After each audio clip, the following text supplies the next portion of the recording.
ये पूरी यूनिवर्सल कैसे शब्द से बनी है, कैसे चलती है, चलती जा रही है। इसी को बानी ने बोला कि शब्द धरती शब्द काश, शब्द शब्द पे अप्रकाश, सगल सृष्टि शब्द के पाशे, नानक शब्द कटे प्रकाश।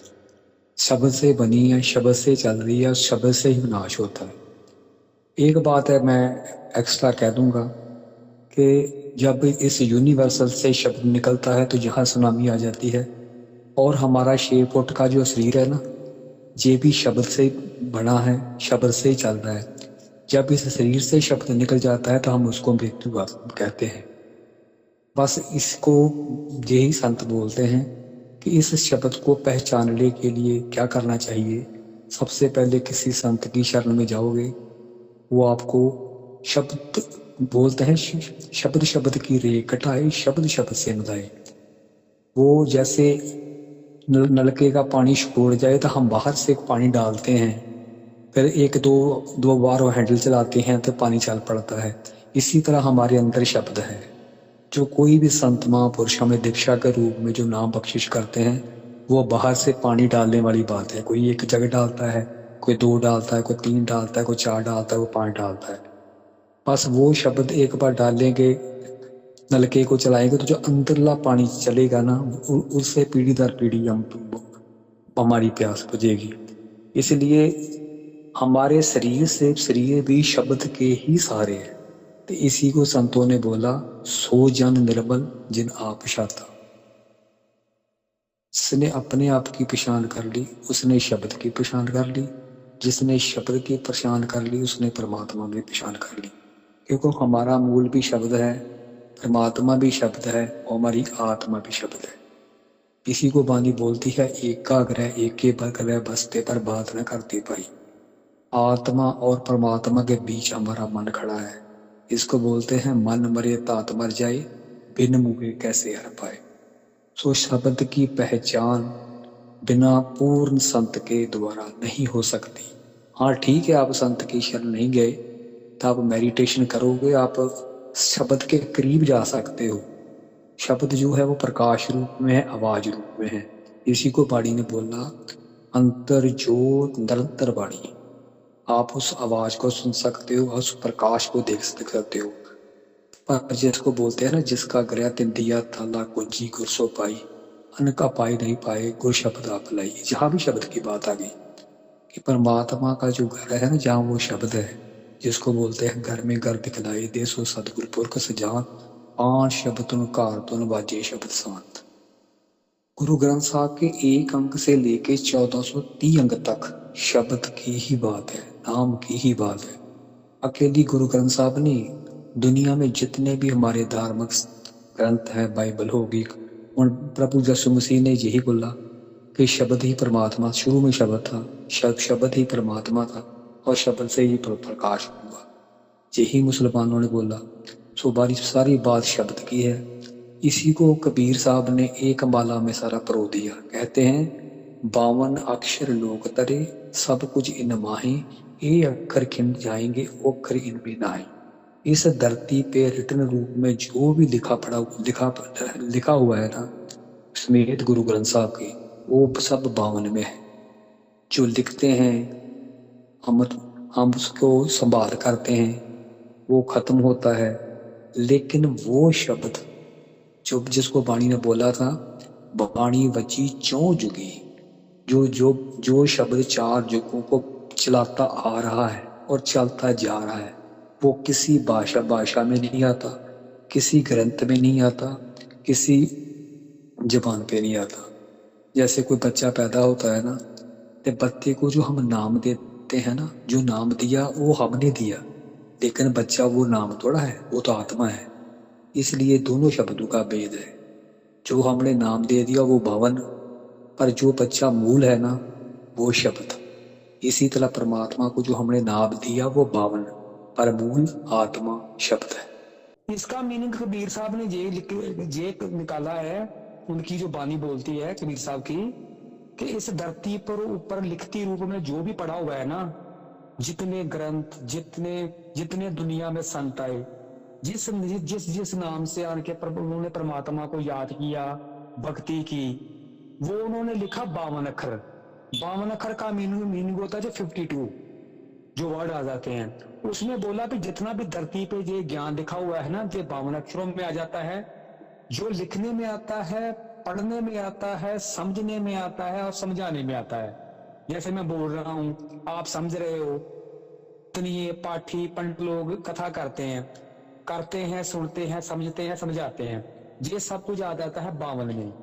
जो हमारी आंखें पढ़ती हैं, कान सुनते हैं, रिटन रूप में, ये 52 में आ गया। जो आता जाता है और खत्म हो जाता है। लेकिन आगे बोलते हैं 52 अक्षर लोक तरे सब कुछ इन माहे। ये अक्षर खिण का मतलब होता है खत्म हो जाना। वो तो जेड़ा परमात्मा शब्द रूपी शब्द है ना, वो इनमें नहीं आता। वो पावर जो है ना, वो इसमें नहीं आती। उस पावर के सहारे ये जो जमीन आसमान खड़े हुए हैं और चल रहे हैं और चलते जा रहे हैं। जब परमात्मा की मौज होती है ना, तो ये वो पावर शब्द जब निकलता है शरीर से और इस जमीन से आसमान तक, उसमें भी सुनामी आ जाती है और शरीर में भी खत्म हो जाता है। लेकिन जी मेरे कहने का मतलब है कि जहां अक्षर की बात आ गई ना, शब्द की बात आ गई, यही समझना बहुत जरूरी है। जैसे हम कोई मंत्र भी जाप करते, कोई भी मंत्र, अल्लाह, हरिओम, वाहेगुरु, ये भी 52 में आ जाता है। ये भी है। जो लिखा हुआ है वो खत्म भी होगा, लेकिन जो परमात्मा का शब्द है ना, वो पढ़ते हम जरूर भाषा में हैं, लेकिन वो पावर किसी शब्द में नहीं आती। जब तक इस इतना डीपली मालिक ना लेके जाए, तो शब्द की सोझी नहीं हो सकती। जब इतना डीपली चुभी लगे, फिर समझ आएगी इसकी कि 52 में क्या है और असल शब्द क्या है। जिसको 3 लोग बोलते हैं ना, 3 लोग तक भी नाश है, जमीन आसमान तक, ये 52। जिसको बोलते हैं चौथा उख, चौथी सुन, निज मैल, निज दाम, वो 52 से आगे है और वो पूर्ण शब्द है। तो ये 52 भी तो उसी से निशब्द से निकला है। नहीं, ये फर्क है। यही फर्क है ना। देखो, ये जो निकला नहीं, ये ते हमारे भगवान भी आए ना। हाँ, उन्होंने शरीर डाल के उन्होंने लिखना शुरू कर दिया। पहले पत्तों से लिखा, पत्तों पे लिखा, फिर वो कागजों पे आ गया। लेकिन ये हमें समझाने के लिए भाषा, हम देखो भाषा की बात कर लें। भाषा 3-4 साल से पहले तो भाषा ही नहीं जहाँ थी। जब आदमी जंगल में रहता था, ना जहाँ कोई मंदिर था, ना कोई मस्जिद थी, ना कोई भाषा थी, तो ना कोई मंत्र था। हम इस शब्द को उस शब्द से नहीं ला सकते। वो जो क्रिएटेड पावर है, उसमें तो वो तो करोड़ों सालों से चल रही है, तो चलती रहेगी। सूरज, चंद्रमा, चांद, सितारे करोड़ों सालों से है। वो शब्द नहीं है ये। इसीलिए तो मैंने इसीलिए जो कबीर साहब ने पहेली पाई है आदमी को समझाने के लिए कि जो पूजा करनी है ना 52 के जरिए होती जरूर है, पर 52 पे नहीं रुकना। हम इन शब्दों से ही निशब्द हो सकते हैं। मतलब भाव तो यही शब्द देते हैं ना हमें। मंत्र जाप तो हमने यही करना, पर कहीं इंसान इस भलेखे में ना रह जाए। जैसे मान लो कोई किसी को पूछ ले कि नाम क्या होता है, सिखों को पूछोगे वो बोलेंगे वाहेगुरु। यहां कबीर साहब ने कह दिया कि वाहेगुरु भी 52 में आता है। लिखत में आ गया ना, कागज पे आ गया ना। उनकी जो पहेली है ना कबीर साहब की, उसको पीछे लेके जाओ जब भाषा नहीं थी। भाषा से पीछे लेके नाम जपते जपते अनाम में पहुंचना हमें। अनाम में जब पहुंचोगे वो 52 से बाहर होगा। काल के जिसको मृत्यु आती है ना, खत्म होता है, वो 52 में है। चाहे वो भाषा है, चाहे इंसान है, वो 52 में है। जो काल के दायरे से बाहर है ना, वो चौथी सुन है, चौथा महल है। उस शब्द की बात कबीर साहब कर रहे हैं। जैसे आम आता है ना बानी में भी, गुरु घर की बानी में के शब्दे धरती, शब्दे काश, शब्दे शब्द पे प्रकाश, सगल श्रेष्ठ शब्द के पांचे नानक, शब्द कटे कट पाशे। एक आता है नाम के तारे सगले जंत, नाम के तारे खंड ब्रह्मंड। ये जो जमीन सितारे चांद बने है ना, ये नाम के सहारे बने हैं। अब नाम की बात कर लो तो फिर बोल देंगे वो फिर हम कोई वर्ड मंत्र बोल देंगे कि ये है, ये नहीं है। ये समझाने के लिए है, लेकिन असल और है। असल तक जब जीव पहुंचेगा तब वो मुक्त द्वार पे जाता है। शुरुआत इसी से होगी। जब हम किसी नाम से अनाम तक पहुंच जाएंगे तभी होगा ना। हाँ बिल्कुल ठीक है, आपने कहा नाम से अनामी तक। जैसे दसम पातशाही ही ना, उन्होंने, जब मैं पहले भी बोला कि जब इस धरती पे जब जितने भी संतों ने आज तक वर्ण लिखे, अक्षर लिखे हैं ना, तो उन्होंने गिनती करनी शुरू कर दी, दसम ग्रंथ में लिखी हुई है। तो जब लिखते उसकी गिनती 1200 के करीब है। 1200 के करीब लेके ना अक्षर राम, अल्लाह, वाहेगुरु, गॉड, लास्ट में लिख दिया अनामी।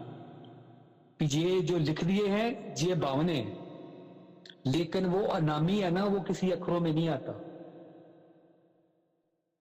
इसलिए हम जब किसी संत के पास भी जाते हैं ना, तो उसने हमें जो शब्द देता है ना, जो गुरु मंत्र देता है ना, देता तो 52 में ही है, बोलेगा तो 52 में कोई ना कोई मंत्र। पर हम समझ बैठे ना कि जो गुरु ने मंत्र बोल दिया, वो राम, अल्लाह, वाहेगुरु, हरिओम, या श्वासों के ध्यान रखने के लिए कह दिया, या सामने देखने के लिए कह दिया, फिर सामने देखो आकाश में, या आंखें बंद करके देखो, ये सभी कुछ 52 में है। ये तो जैसे हम बच्चे, एक मिनट, जैसे बच्चे को सिखाते हैं ना, उसका हाथ पकड़ के उसको उड़ा एड़ा ABC, ये 52 में है। लेकिन गुरु की जो पावर है ना, 52 से आगे है। वो अनामी देश से है, 52 से अनामी को जाता है। ये जो लिखने में, पढ़ने में, समझने में, समझाने में आता ना, उसको बोलते हैं वर्णात्मक वाणी। लिखने में आ गई, पढ़ने में आ गई, समझने में आ गई, समझाने में आ गई। अब जो लिखने में नहीं आती, पढ़ने में नहीं आती, समझने में भी आती, समझाने में भी नहीं आती, उसको बोलते हैं तुनात्मक वाणी। तुनात्मक तक जाना, अनामी में जाना।